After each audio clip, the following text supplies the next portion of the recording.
Good PM mga kakaya, ayan, dito po ako sa Stars and Rainbow Academy Inc. Yan, ito yung assessment center ng ISMAW, the welding, shielded metal arc and welding. So malaki ang compound nila, boss. Ayan mga kakaya, malaki yung compound nila.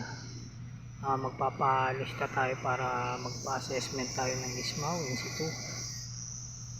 October 1 ngayon.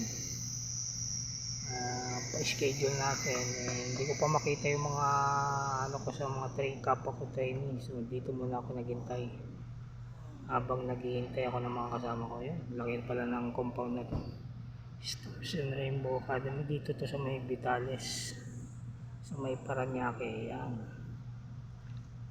maghintay pa tayo ng 1 PM bago tayo pumasok sa loob.